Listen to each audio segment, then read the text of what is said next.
back to my channel. In today's video, I'm going to talk about how to self-publish a book in Kenya. If you don't know already, I self-published a book. For those who don't know, I self-published a book entitled Simplified Legal Process of Buying Land in Kenya. Yeah, it's by the way, it's an exciting. I won't lie, I'm so proud of myself because I can't believe that I actually did it. Like this was an idea I had, I think, towards the end of last year. Then when we came back now from holiday, during the December holidays, I decided to actually make it work. And I thank God, despite all the challenges, I actually self-published my book. So this is an encouragement to anyone. Whatever thing you have always wanted to do, trust me, if you set your mind to it, you'll actually do it. Anyway, so let's now get to the video. I'm just going to talk about the steps using my first. This is a disclaimer, I'm not an expert in this, but I'm just sharing my journey according to how I did it personally. So the first thing is, of course, have an idea of what you want to write about. For me, I knew as an advocate of the High Court of Kenya, I knew there's a problem about buying land in Kenya. A lot of people get conned while in the process of buying land in Kenya, because I've gotten a lot of clients who come with different situations where someone paid the whole purchase price of a land without even doing the search or doing a land visit. So I felt this is the right type of book I would write. So that's why for me I chose this was my idea. So of course, after I wrote it down, and for me, by the way, it's not something that it's not something, by the way, to be honest, it's not something that I started out of the blue.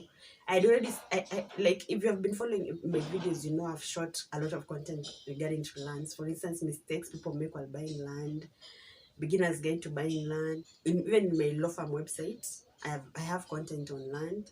It's not something. First, it was a strategy. I wanted to also, you can't just write a book, because anyone can write a book about buying land in Kenya, anyone who has knowledge. So something that I wanted to stand out there is, apart from the fact that I'm an advocate, I didn't want to just come out of nowhere and just start writing content about land. That's even most of the people who are pre-ordering my book are people who had been following me for some time. So the first thing is get that idea. The next step is do your research. Doing my research is more of find out the kind of books that are out there on the topic that you're planning to write about. So I went online. Like, first I checked on Amazon the kind of books that are out there on land.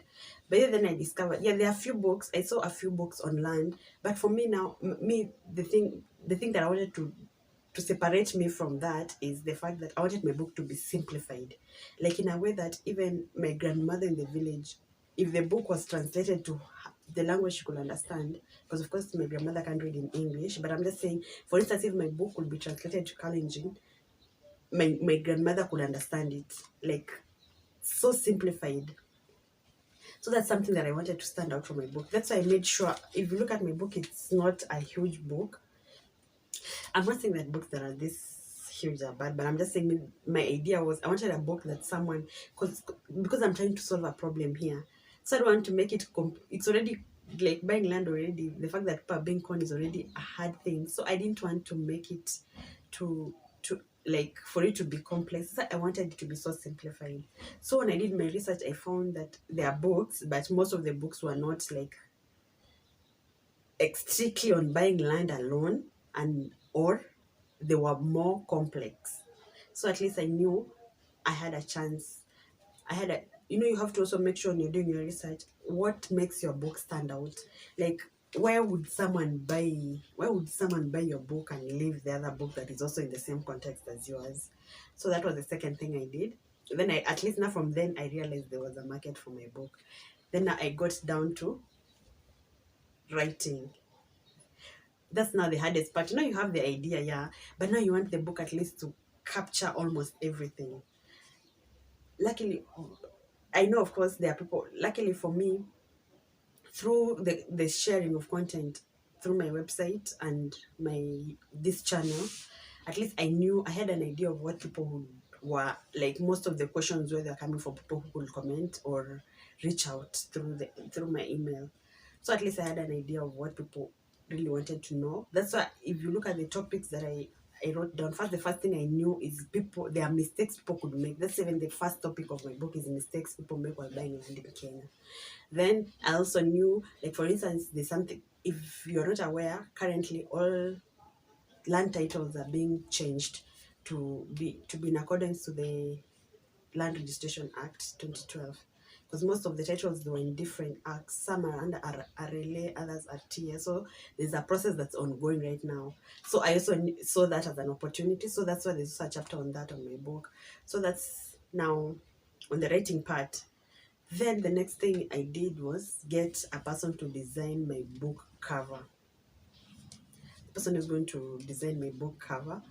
So remember the book cover, some people, especially Kenyans or anyway, anyone, people judge a book literally by its cover. Because I didn't want my book to be dull. I wanted something that, like, as you can see, my cover, if you can see clearly, like, if you look at my cover, it's bright.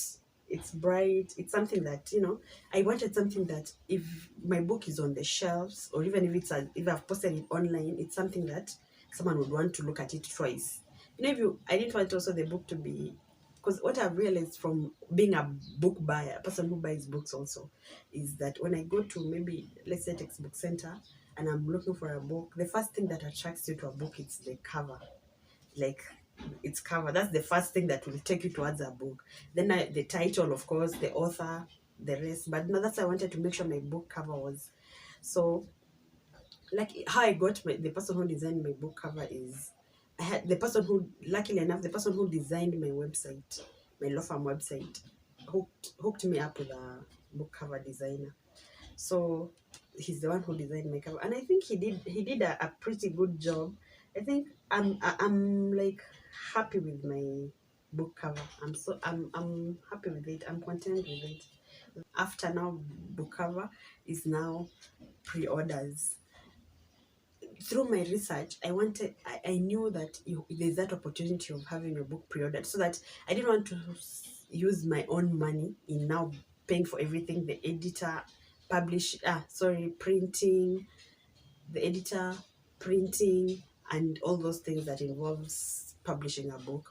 So that's why I came up with an idea of people can pre-order my book, and my book I had planned is going to be 1,000 shillings. But then I came to realize, when you work with a publishing company, according to your book, they give you an idea how much you should sell your book. So out of curiosity, I was even thinking, I think I should try and just give them my book and ask them how much. Because for me, I just made up my mind. I was just like, I don't want my book to be expensive. I want it to be affordable. I don't want it to be very expensive in a sense that it doesn't reach the kind of market. So I was just like, I think 1,000 is a very sensible price for someone, especially for someone who's intending to buy land. Anyway, so after I now decided to have like my people to first pre-order my book as I continue with the writing. Of course, I was not done by then with writing. I was now in the process of still finishing up. But as I've told you, for me, the thing that made it, I don't want to make it look very easy. For me, something that made it easier for me when writing the book is because, as I've told you, I've been sharing content on it. So at least, and I've gotten feedback from people. So at least I know what to focus on. And another thing also, being an advocate was an added advantage, because it's not something that I had to go, because it's not something that I had to go hard on research so much. And I was also, and another thing was trying to make my book so simplified. So it's not a simple thing. But then I can tell you that period I was writing my book, I don't remember the last time that I could eat, drink, sleep my book. Like, I remember even I had to hold on my, as my clients, as an advocate, of course I had clients. I had to hold on a lot of things. I left them on pause because all my attention went to the book. I remember even I could come out of the office at around 8. I could leave the office at around, anyway, during that time the curfew was not 8, it was at 10. Anyway, I could leave the office at 8, and I could get to the office at around 6 or before 6 sometimes. And the only thing I could do from morning to evening was my book. So it's something also that it needs, you commit your time. So that's why somehow I'm also grateful that I'm self-employed, because I had that option. Because I know, of course, if I was employed, no employer could agree that you do your own things, of course you have to continue working anyway. So I thank God for that, because at least I had that option. So I left a lot of things on pause to just focus on the book. So that's what I'm trying to tell you. It's not, I don't want to make it look like an easy thing. It's something you need to commit to. Anyway, as I was saying, I had my book pre-ordered. I had people to pre-order my book, and I really, I thank God. When I was, even the time when I was now planning the pre-order, I was with my website designer, because I wanted people to pre-order through my website. So he was creating a link where people can pre-order. I remember there was a time I was just thinking to myself, and I'm like, am I crazy? Like, what am I doing? Like, what makes me think that people would want to pre-order my book? Like, maybe I was doubting myself. There's that self-doubt, a serious one. I was just like, who will pre-order? Who? People don't know me as an author.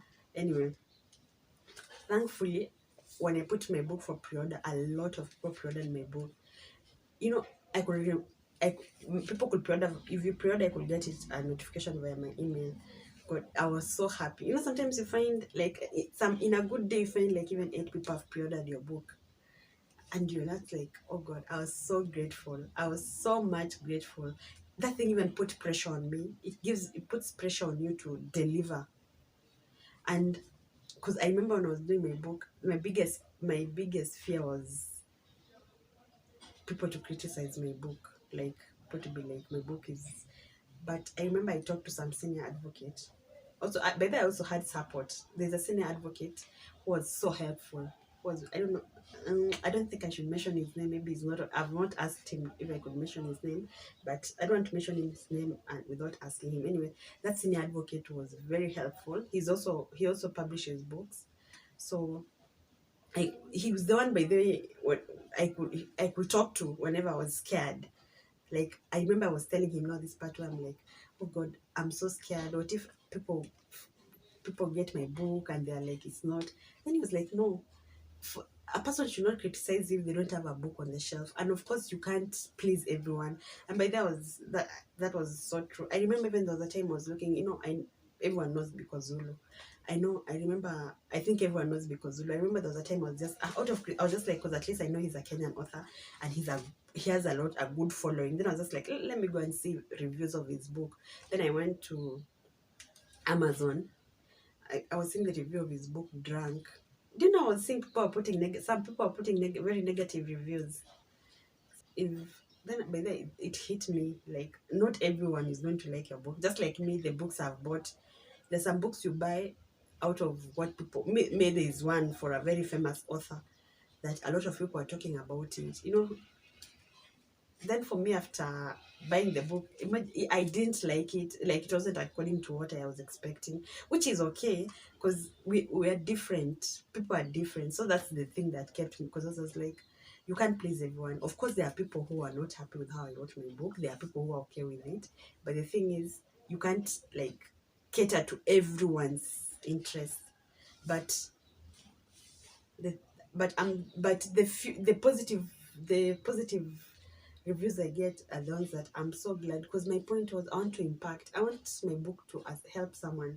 I don't want also to write just that maybe to make money or to just give myself that title of an author. I wanted my book to be impactful. So anyway, so the pre-orders, the people who I had people pre-order my book. By the way, for anyone who pre-ordered my book, thank you so much. By the way, I had so many pre-orders for a first-time author. I was so happy. I got people to pre-order my book. As I wrote the book, the next thing was, of course, getting an editor.